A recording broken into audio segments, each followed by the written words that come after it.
tahun anggaran 2023, anggaran Kementerian Sosial sebesar 87 triliun 275 miliar 374 juta 140.000 rupiah. Anggaran tersebut dilaksanakan melalui program perlindungan sosial sebesar 86 triliun 100 miliar 271 juta 705.000 atau 98,65%. Ini adalah bagian dari program yang tadi dijelaskan oleh Bapak-Bapak sebelumnya dan Bapak Ibu sebelumnya sebesar 496 triliun dari perlindungan sosial. Kemudian program dukungan manajemen sebesar 1 triliun 175 miliar 102 juta 435.000 rupiah atau 1,35%. Dengan penjelasan bahwa anggaran belanja pegawai 438 miliar 438,17 miliar atau 0,50%. Belanja barang 3 triliun 353 triliun 3,84%. Belanja modal 167 miliar 167,22 miliar atau 0,19%. Belanja bantuan sosial 83 triliun 316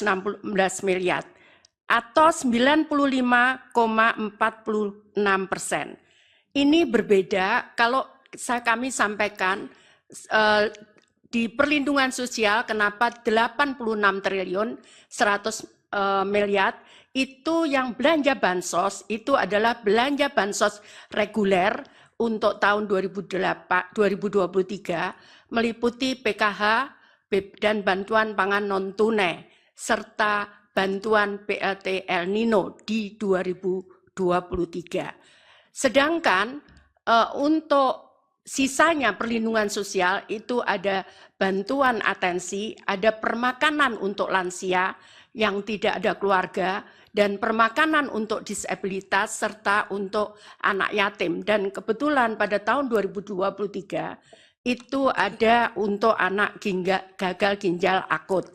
Kami akan menjelaskan setelahnya.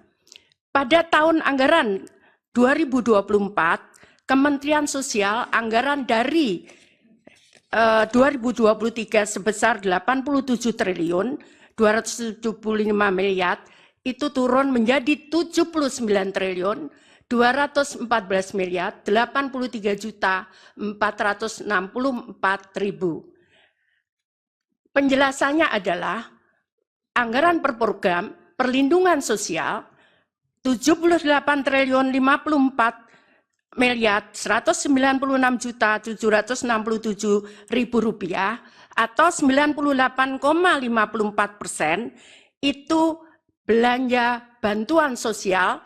Di sebelahnya yang berwarna kuning 75 triliun, 61 triliun 95,46% itu di luar bantuan El Nino. Sehingga kami kembali reguler menyerahkan bantuan reguler PKH dan BPNT. Kemudian program dukungan manajemen 1 triliun 159 miliar 886 juta 697.000 atau 1,46%. Jadi kalau kita bandingkan anggaran tahun 2023 dan 2024, tadi sudah kami sampaikan bahwa anggaran kami turun dari 87 triliun 275 miliar 374 juta 140.000 turun menjadi 79 triliun 214 miliar 83 juta 464.000 rupiah. Hal ini karena belanja PLT El Nino keluar dari bantuan di 2024 dengan rincian sebagai tertera di atas. Adapun belanja Bansos Kementerian Sosial tahun 2023 dan 2024. Bantuan sosial 2023 PKH atau Program Keluarga Harapan itu sebesar 10 juta KPM dengan pagu 28 triliun 709 miliar 816 juta 300.000 rupiah.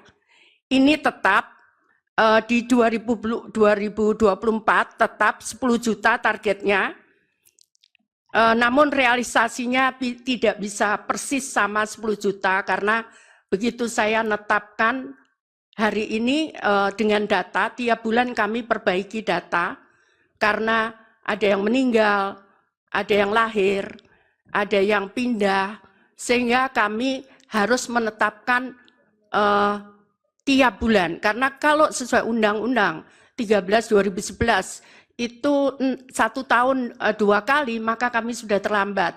Karena yang meninggal sudah banyak, kemudian yang lahir juga banyak. Sehingga kami rubah sekarang ini tiap bulan kami menetapkan data penerima bantuan sosial. Yang kedua adalah kartu sembako. Targetnya adalah 18,8 juta KPM dengan dana 45 triliun 120 miliar rupiah. Sama di 2024 itu program sembako 18 dengan target yang sama 18,8 juta KPM. Salur datanya adalah 18,62. Tadi sama, tidak bisa persis sama karena di saat proses ada perubahan-perubahan. Nah, kemudian tahun 2023 ada BLT El Nino dan ini sudah disetujui oleh DPR melalui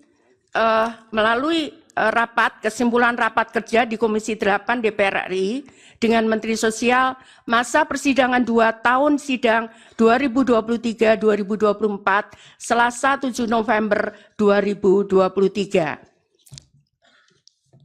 Dan ini harus selesai pada bulan Desember karena anggaran tahun 2023 dan saat turun adalah di bulan November. Kemudian bantuan sosial lainnya adalah bantuan untuk gagal ginjal akut untuk 326 orang dengan nilai total 17 miliar 520 juta. Kemudian atipikal atau GGPA itu terdiri dari ini program permakanan untuk lansia 100.000 orang sebesar 552 miliar rupiah. Kemudian permakanan untuk disabilitas ini polanya adalah diserahkan kepada kelompok masyarakat, bisa RW tergantung wilayahnya. Kalau jumlah penduduknya sedikit bisa di kelurahan, dikelola oleh masyarakat, mereka yang memasakkan dan setiap hari mereka menyerahkan kepada penerima manfaat. Kemudian untuk rehabilitasi sosial, jadi atensi untuk anak yatim piatu sebesar 378.755 orang atau 454 miliar 506 juta. Kemudian atensi untuk lansia, ini terutama untuk menolong lansia-lansia yang tiba-tiba sakit, tidak ada yang merawat, maka kami tangani dengan program ini. Kemudian atensi untuk anak, demikian pula untuk anak, ada kadang harus menutup biaya sekolah, kadang juga menutup kebutuhan gizi dan sebagainya. Kemudian atensi untuk penyandang disabilitas, ini bantuan kursi roda dan sebagainya. Kemudian atensi untuk korban bencana, jadi kami memberikan bantuan korban bencana untuk meninggal sebesar 15 juta. Kemudian atensi untuk kelompok rentan dan alat bantu aksesibilitas untuk penyandang disabilitas, serta untuk atensi korban penyalahgunaan nafsa dan ODIF sebesar 10.000 orang dengan nilai 1.706.250.000. Kemudian pemberdayaan komunitas adat terpencil itu yang berada di terdepan perbatasan negara, kemudian terpencil di tengah hutan sebesar 2.847 kakak atau setara dengan 50.860 juta rupiah.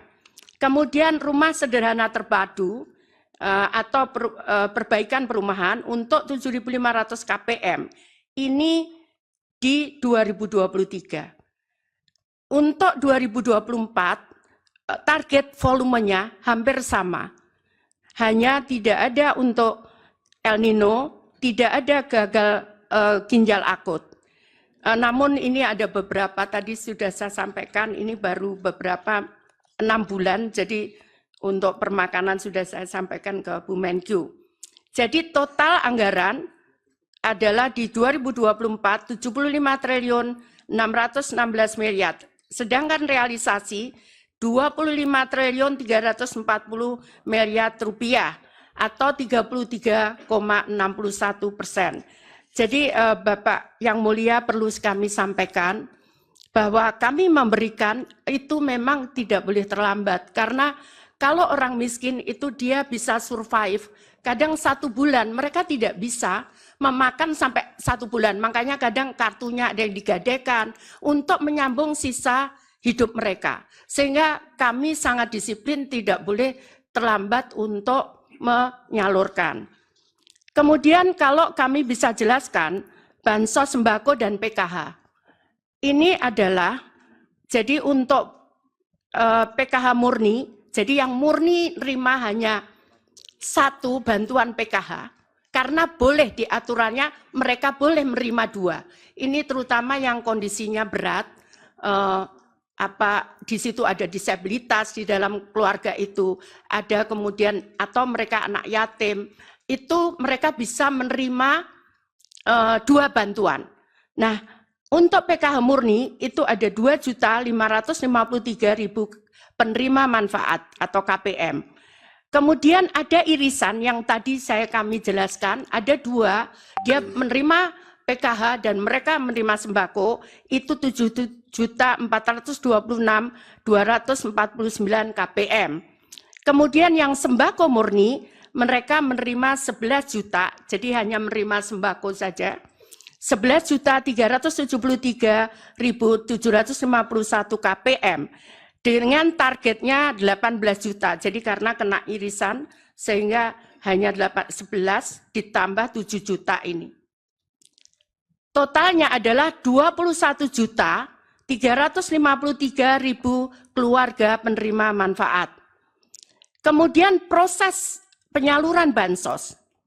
Karena kami dasarkan pada Perpres nomor 63 tahun 2017 tentang penyaluran bantuan sosial secara non-tunai pasal 3, bahwa kami menyampaikan ke Kementerian Keuangan untuk proses permintaan pembayaran. Melalui rekening Kemenkyu kemudian menyalurkan kepada rekening penyalur, ini ada Bank Himbara dan ada PT Pos. Kenapa kita pilih PT Pos? Karena proses di bank itu membutuhkan waktu 3 bulan. Untuk mulai mereka buka rekening, kemudian sehingga mereka punya rekening dibutuhkan waktu 3 bulan. Sehingga untuk yang tadi kami sampaikan, kalau dia meninggal, kemudian harus diganti istrinya atau anaknya, itu mereka tidak bisa kemudian off, kita berhenti. Kalau meninggal bukan tiba-tiba serta-merta dia menjadi kaya. Karena itu kemudian itu yang baru-baru pengganti itu kita salurkan lewat PT Pos. Ini kesepakatan dengan Wakil Menteri BUMN karena bank tidak bisa menerbitkan di bawah 2 juta, di bawah 3 bulan. Kemudian langsung masuk ke rekening KPM. Jadi bukan kita serahkan, masuk ke rekening KPM. KPM bisa ngambil di bank, di ATM. KPM bisa ngambil di saat penyaluran, tapi tetap masuk di rekening KPM. Jadi ini bukan kita berikan uang cash langsung. Tidak bisa seperti itu karena kami dasarnya adalah Perpres nomor 63 tahun 2017. Jadi langsung ke rekening, kemudian dia bisa mengambil, bisa lewat ATM, bisa lewat, ini kami sangat bermanfaat karena di beberapa daerah terpencil kadang mereka tidak ada ATM di sana, tidak ada bank di sana, sehingga PT Pos yang menyalurkan mereka datang ke tempat tersebut, tapi masuk ke rekening itu, ke rekening KPM. Demikian kira-kira Bapak yang mulia, Bapak Ibu dan para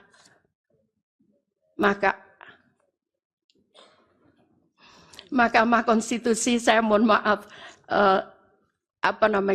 menjelaskannya bukan dengan membaca karena saya biasa melakukan dengan chart seperti ini. Demikian, terima kasih. Mohon maaf kalau ada yang kurang berkenan. Saya akhiri. Wassalamualaikum warahmatullahi wabarakatuh. Salam sejahtera bagi kita semua. Salam Om Santi, Santi, Santi Om Namo Buddhaya. Salam kebajikan. Rahayu.